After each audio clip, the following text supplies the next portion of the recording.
원수를 다 이기고 무덤에서 살아나셨네.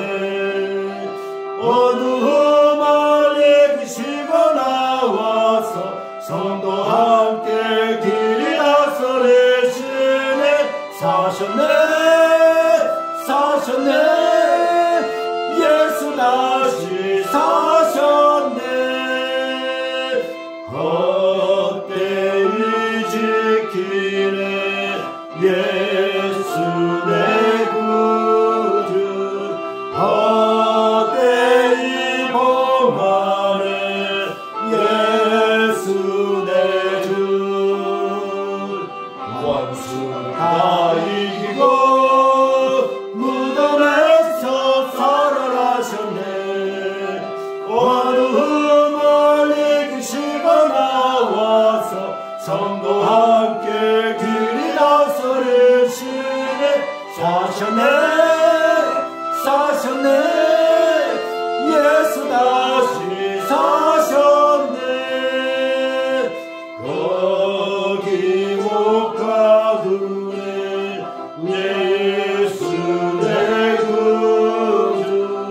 소리를 살리네 예수 내 주. 원수를 다 이기고 무덤에서 살아나셨네. 어두움을 이기시고 나와서 성도와 함께 길이 다스리시네. 사셨네 사셨네 예수 다시 사셨네. 이 시간에는 예수님이 부활이 없었다면 말씀의 제목을 가지고 우리에게 은혜의 말씀, 능력의 말씀, 승리의 말씀을 전해 주신 우리 목사님 도시에 우리 다 같이 오른손 들어 할렐루야로 환영해 주시면 감사하겠습니다. 할렐루야. 할렐루야. 기도하겠습니다.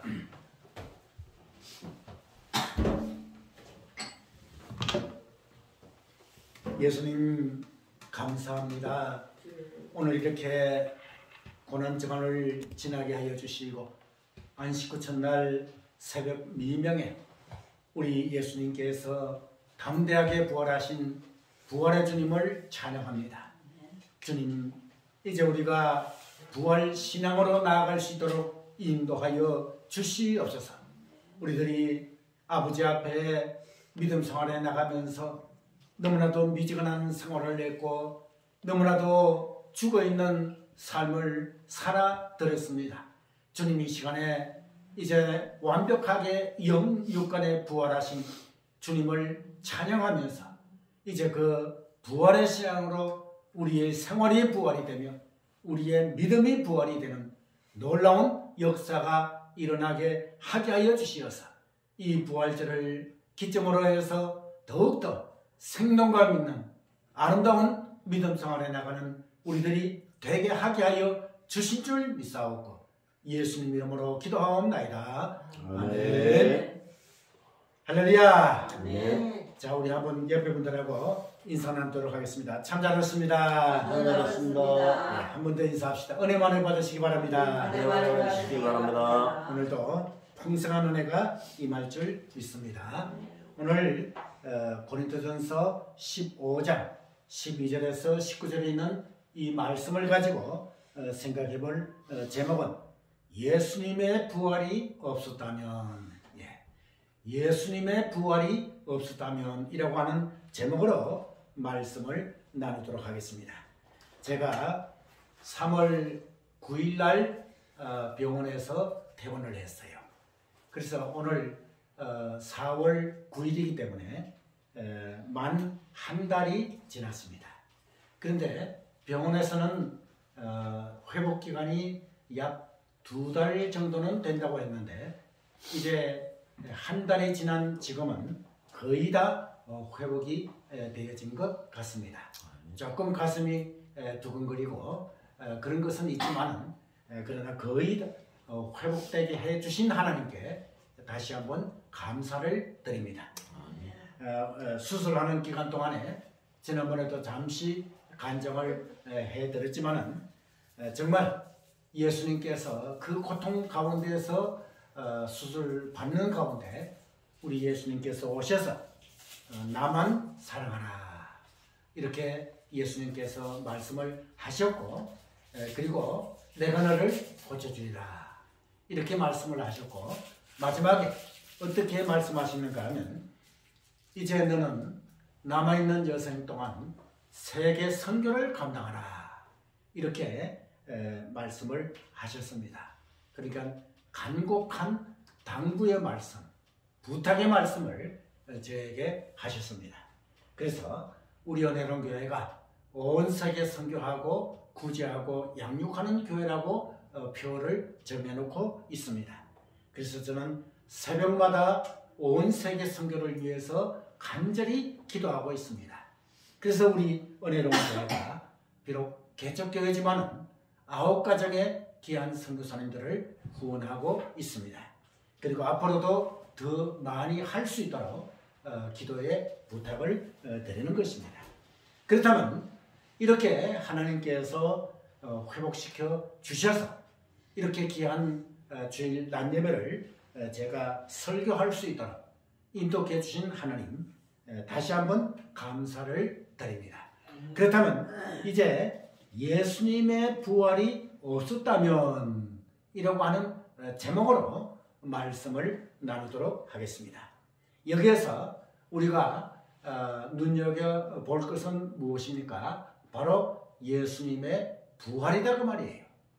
그러면 우리가 성삼위일체 이렇게 얘기를 하고 있습니다.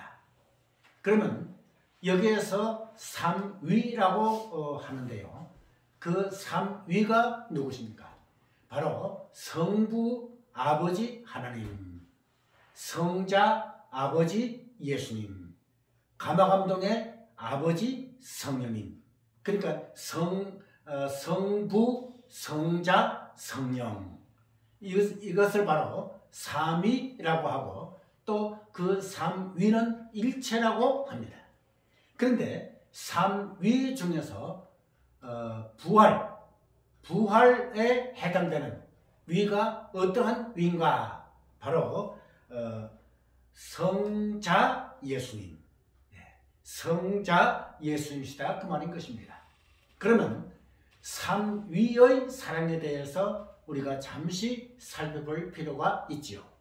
먼저 성부 아버지 하나님, 그 사랑은 어떠한 사랑인가?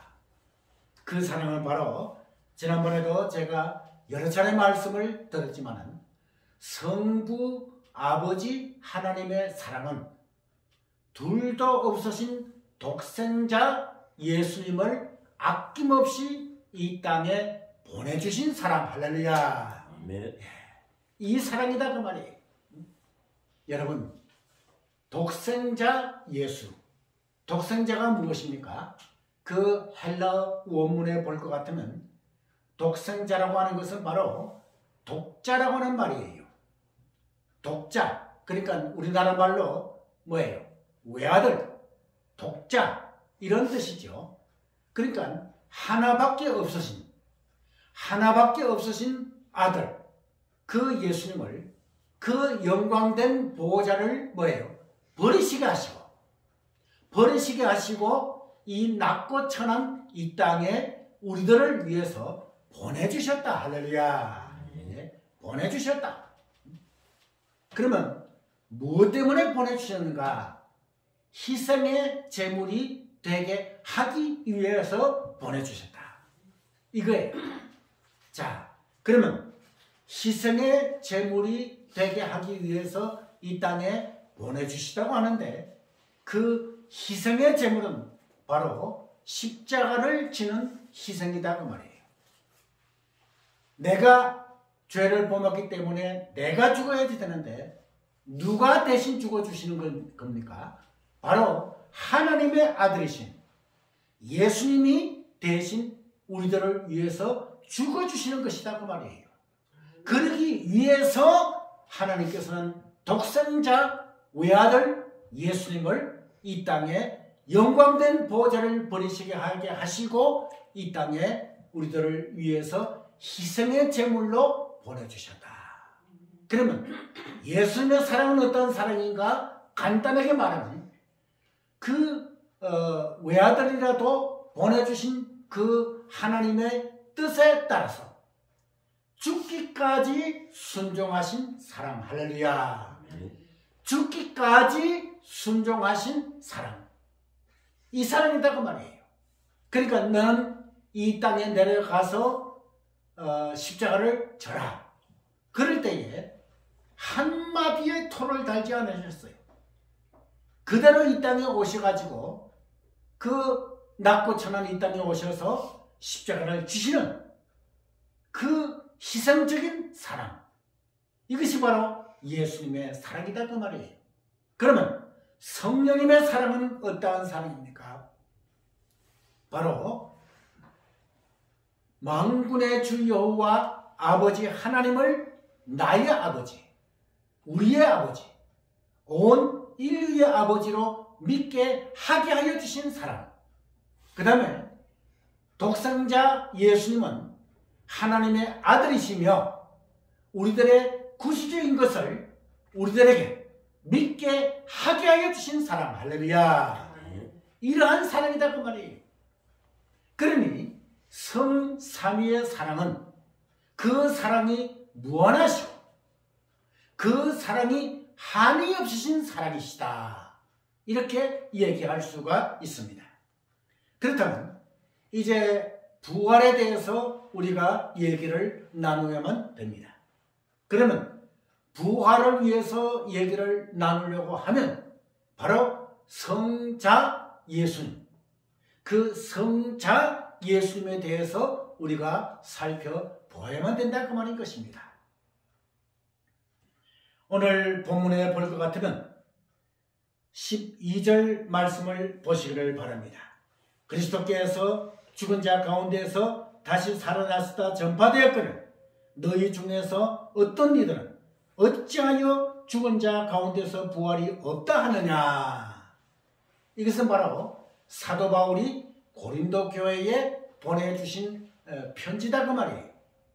이 고린도 전서 내용에 볼 것 같으면 고린도 교회가 나오죠. 여러분들 아시다시피 에베소 교회도 있고 빌라델비아 교회도 있고 사대 교회도 있고 스마나 교회 등등 여러 교회들이 있습니다. 그 교회 중에서 오늘 이 교회가 나오는데 고린도 교회가 나오는데 여러분들 고린도 교회는 정말 현재 여러분들 어디에 있는가? 7교회가 여러분들 터키에 있다고 지난번에 제가 말씀을 드렸지요. 그리고 성지순례 기간 동안에 7개 교회를 방문을 해보았습니다. 그런데 고린도 교회는 현재 그리스라고 하는 나라에 있지요. 이 그리스에 바로 고린도 교회가 있습니다. 그런데 고린도 교회는 어떠한 교회인가? 여러분들 아시다시피 가장 말썽이 많이 일어난 교회입니다. 그러면 인간이 생활을 하면서 가장 어려운 일들이 일어나는 모든 일들이 일어난 교회, 이것이 바로 고린도 교회예요. 그러니까 예를 들면 이단 문제로 어려움을 겪었던 교회, 그 다음에 이혼, 이러한 문제로, 가정 문제로 어려움을 겪었던 교회, 그리고 그 외에 우상의 재물에 대해서 먹어야 되느냐 먹지 말아야 되느냐 등등 이러한 문제로 끊임없이 문제가 일어났던 교회가 바로 고린도 교회다 그 말이에요. 그런데 이번에는 어떤 문제로 문제가 일어났는가? 바로 예수님의 부활 문제에 대해서 문제가 일어났다 그 말이에요. 다시 말해서 고린도 교회 내에서 시험이 들었다 그 말이에요. 어떤 사람은 예수님께서는 완벽하게 영육간에 부활하셨다 이렇게 하고요. 아니다, 예수님께서 어떻게 부활하느냐, 그것은 바로 가짜다 이렇게 얘기하는 성도들이 있다 그 말이에요. 그래서 사도 바울은 고린도 교회에 긴 편지를 써가지고 서신을 보냈다 그 말이에요. 그것이 바로 고린도 후서다 그 말이죠. 그 내용 중에 오늘 본문에 나오는 뭐예요? 어찌하여 너희들은 완벽하게 영육간에 부활하신 예수님을, 부활하신 그리스도를 부활이 없다고 하느냐, 부활하지 못하였다고 하느냐, 이렇게 바로 12절에 보면 책망하는 이러한 말이 나옵니다. 그러면서 13절에 뭐라고 했습니까? 만일 죽은 자의 부활이 없으면 그리스도도 다시 살지 못하셨으리라, 이렇게 말을 하고 있습니다. 자, 그러면 이제 여기서 부활을 얘기하려고 하면 이제 예수님의 모든 면에 대해서 우리가 살펴볼 필요가 있지요. 자, 그러면 우리가 이 부활을 얘기하려고 그러면 에덴 동산을 먼저 얘기를 해야만 됩니다. 여러분, 에덴 동산에는 없는 것이 없지요. 저도 1974년도에 이제 거의 불명열, 그러니까 요즘 말을 할 것 같으면 유사 장티푸스예요. 그 병에 걸려가지고 죽게 되었어요. 그래가지고 제가 3일 동안 죽어 있는 가운데서 바로 천국과 지옥을 갔다 왔어요. 그 천국과 지옥 갔다 온 데 대한 간증은 다음번 시간이 나면 제가 간증을 해드리도록 하겠습니다. 그게 분명히 제가 천국을 가봤고 그리고 환상 중에 지옥도 가봤습니다. 그렇다면 우리가 이 에덴 동산에 우리 하나님께서 에덴 동산을 창조하실 때에 동산의 중심에 무슨 나무를 주었는가? 선악과 나무를 주었어요. 그러면서 아담과 하와에게 하나님께서 너희가 모든 이 과일을 다 먹을 수 있지만은 동산 중앙에 있는 뭐는 따먹지 마라. 선악과는 따먹지 말라. 이거 굉장히 중요한 얘기입니다. 네. 선악과는 따먹지 말라. 그래서 제가 천국 가가지고 뭐예요? 가보니 얼마나 아름다운지 인간의 언어로는 표현할 수 없을 만큼 아름다워요. 그때 당시 제가 뭐예요? 죽어 있었기 때문에 물도 마시지도 못하고 먹지도 못하고 몸무게는 그때 당시 65kg였었는데 아팠을 때는 48kg였다고 말이에요. 완전히 그냥 뼈만 남아 있었다고 말이죠. 그럴 때에 예수님께서 오시더니 목이 마르지 생명수를 네 마음껏 마셔라 이렇게 하셨어요. 그래가지고 얼마나 목이 마른지 생명수가 절절절절 흘러내려가는 그러한 생명수를 마음껏 마셨는데 그렇게 여러분들 뼛속 깊이 시원하다고 하는 말이 있지요. 그 뼛속 깊이 시원하면서 배는 부르지 않아요. 예. 얼마나 감사한지요. 그리고 또 생명과일을 마음껏 따먹어라. 그거 보니까 정말 사과같이 생기고 또 각종 과일들이 열려있는데 얼마나 보기도 아름다운지 그걸 따가지고 입을 먹는데 얼마나 그 맛이 좋은지 이 세상에서 지금까지 제가 70평생 뭐예요?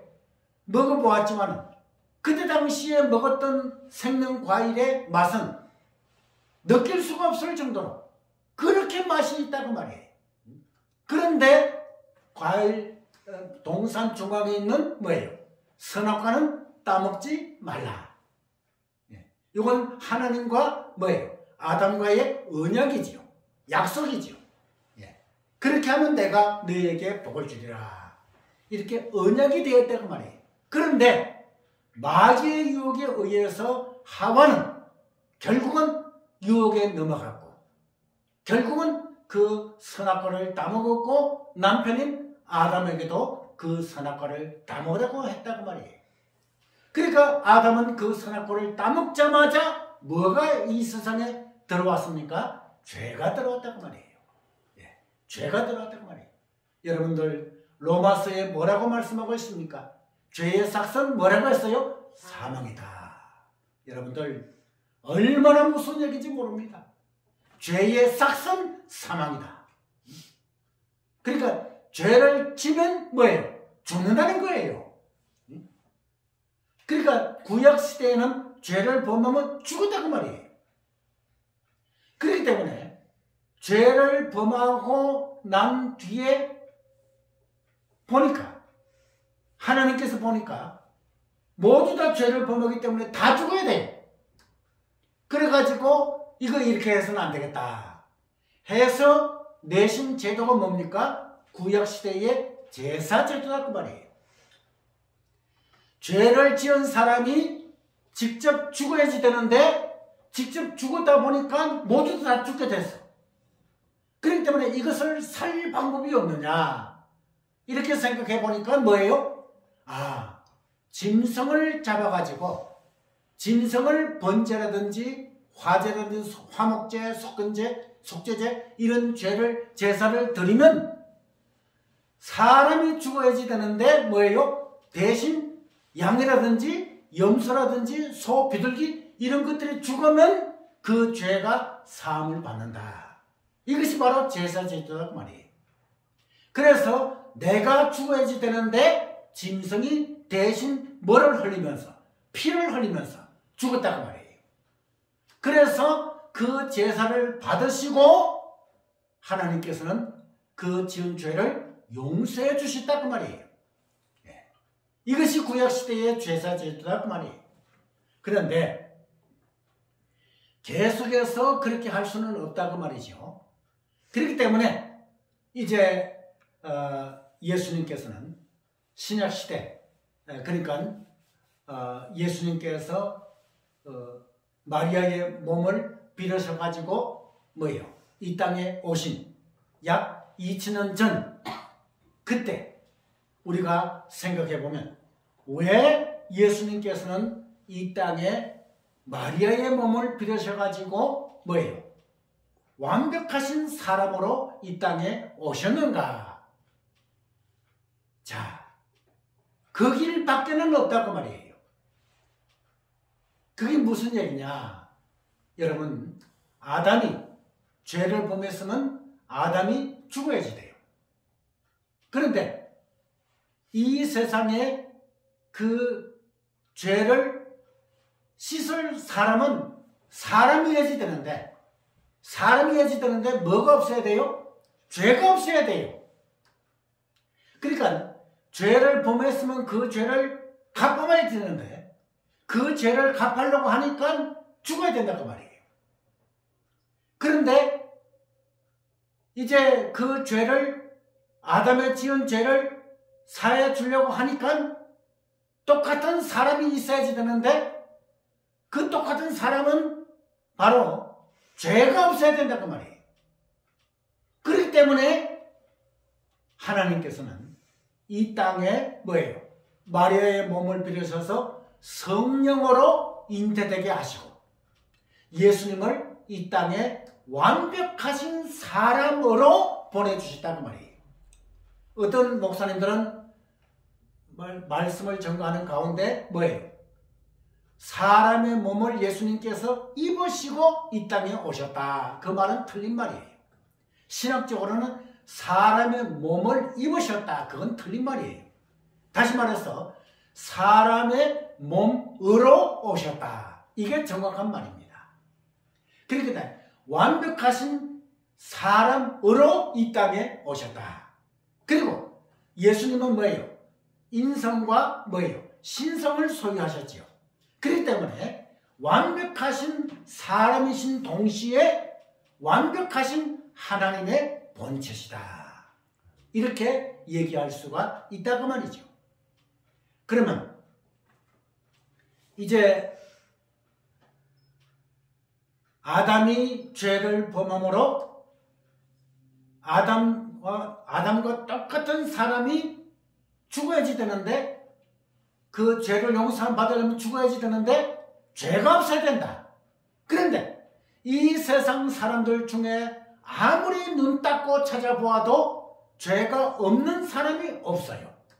그래서 예수님께서는 하나님께서는 독생자 예수님을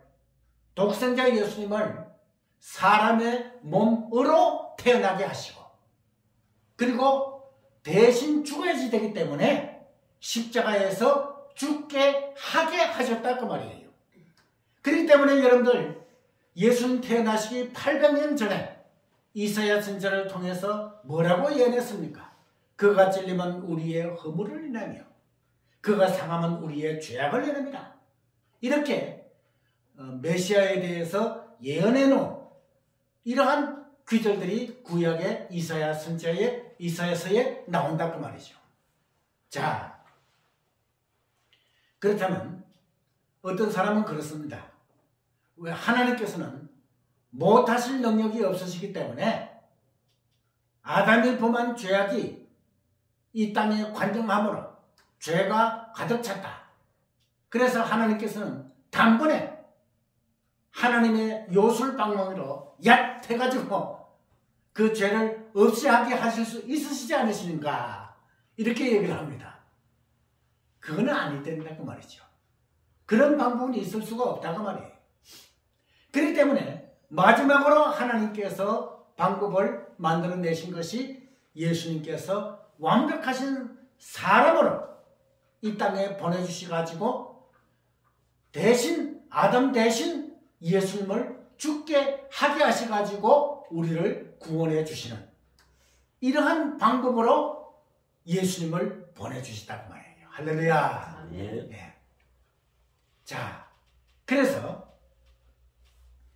예수님께서는 이 땅에 오셔가지고 33년 동안 계시면서 가전고초당하시면서 다 당하시면서 결국엔 나 때문에, 여러분들 때문에, 나 때문에, 우리들 때문에, 온 인류 때문에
우리가 신령한 몸으로 변화된다 그 말이에요.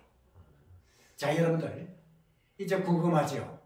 예수님께서 다시 오실 때에, 재림하실 때에 죽어있는 사람은 어떻게 된다고요?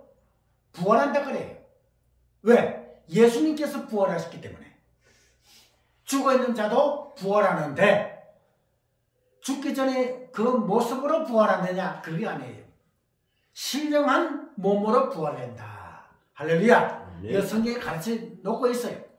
그러면 살아있는 사람은 어떻게 되느냐? 예수님께서 오실 때 살아있는 사람도 죽지 아니하고 뭐예요? 신령한 몸으로 부활한다. 할렐루야. 자, 얼마나 감사합니까? 이 부활이라고 하는 것이 이렇게 중요하다고 말인 것입니다. 부활이 없었다는 우리 믿는 성도들이 뭐예요? 가장 불쌍한 자로다. 이렇게 얘기하고 있어요. 왜? 사도들과 또 사도 바울도 그리고 그 위에 모든 믿음의 족장들도 조상들도 예수님께서 부활하셨다고 증거했기 때문에, 그렇기 때문에 그 부활하신 예수님을 증거했는데 부활이 없다고 하면 뭐예요? 우리 믿는 사람들이 가장 불쌍한 자다. 이렇게 사도 바울은 고린도 교회에 권면하고 있다고 말할 것입니다. 자, 이제 정리를 하겠습니다. 예수님께서는 죄의 모양도 모르시는 예수님께서는 죄가 뭔지조차도 모르셔요.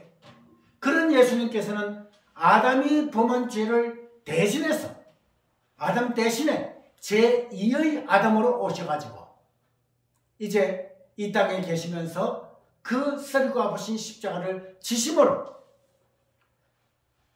결국은 죄를 이제 용서함 받았고 그 예수님을 구세주로 믿으면 우리가 천국 갈 수 있는 이러한 것이 바로 결정적인 것이 부활이다 그 말이에요. 그래서 이 부활주일날 우리가 기쁨으로 하나님 앞에 물질로 마음으로 감사함으로 하나님 앞에 영광을 돌린다 그 말인 것입니다. 그래서 부활하신 예수님을 다시 한번 찬양하면서 이제 우리가 침체되어 있는 우리의 믿음이 부활되어야 된다 그 말이에요. 우리의 생활이 부활되어야 된다 그 말이에요. 그러므로 부활주의를 기점으로 해서 우리의 미지근한 생활이 부활이 되고 우리의 희미한 그러한 것들이 부활이 되고 우리의 생활이 우리의 믿음이 부활이 되어서 부활의 생활로 아름답게 믿음 생활에 나가시는 그러한 여러분들 되도록 예수님의 이름으로 축원합니다. 아멘. 기도하겠습니다.